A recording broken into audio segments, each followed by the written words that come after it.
etong issue mapatungkol sa COMELEC naman tayo. No? Parang eto biglang nawala na naman eh.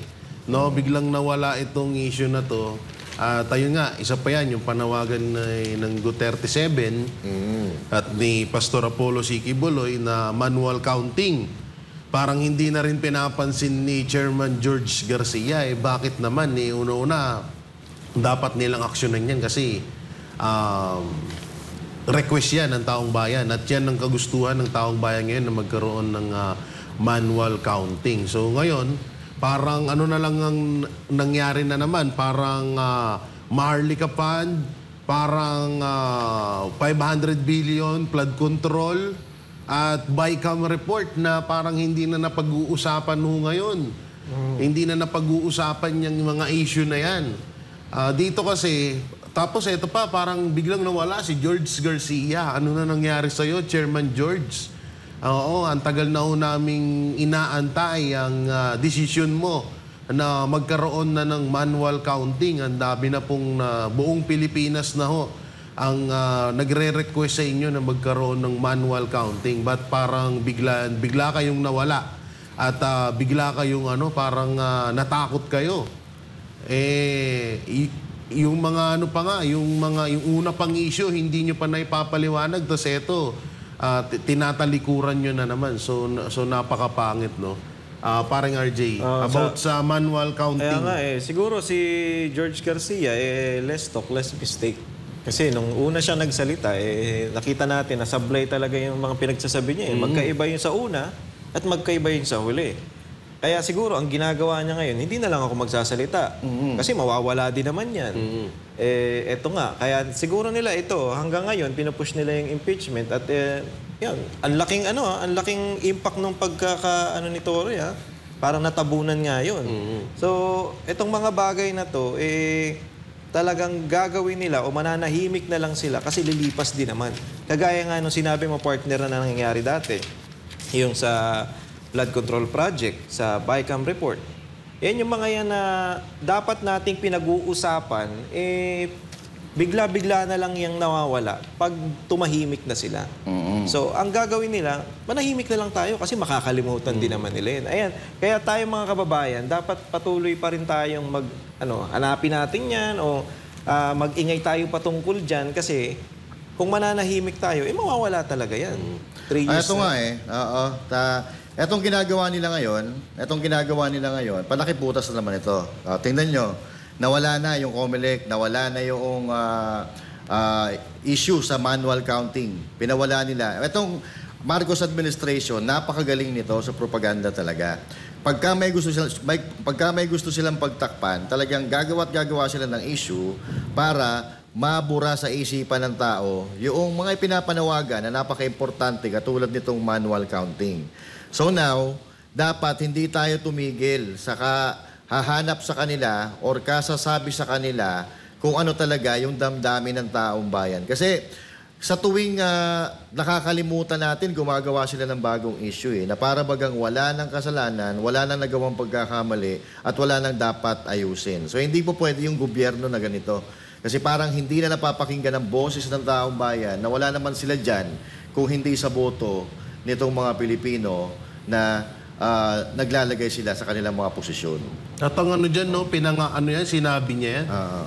May video record na pinangako niya na nung mga una, pwede daw magdala ng cellphone, pwede daw, tapos yung manual counting, sinabi niya rin yan, pero biglang pagdating nung pasimula na yung botohan, biglang bago lahat. Biglang bawal na yung cellphone. Tapos ngayon yung nire-request ni Pastor, nire-request ng Duterte 7 na manual counting, binabaliwala na rin ngayon. Unang-una, sa tutusin talaga, hindi nga talaga dapat ito baliwalain ng COMELEC kasi nga, kauna-unahan sa history ng Pilipinas, sa history ng halalan sa Pilipinas, na nagkaroon ng 17 to 18 million na overvoting. So dapat maipaliwanag kasi kung yung ginagawang paliwanag ni Garcia, pasensya na, pangtanga Alam niyo kung bakit? Kasi Iba yung tinatanong sa kanya, iba pinapaliwanag niya. Oo. Ang ano pa, siya lang ang nakakaintindi doon sa paliwanag niya. Magaling siya magpaikot-ikot ng istorya hanggang sa ibang anggulo niya na dinadivert yung issue.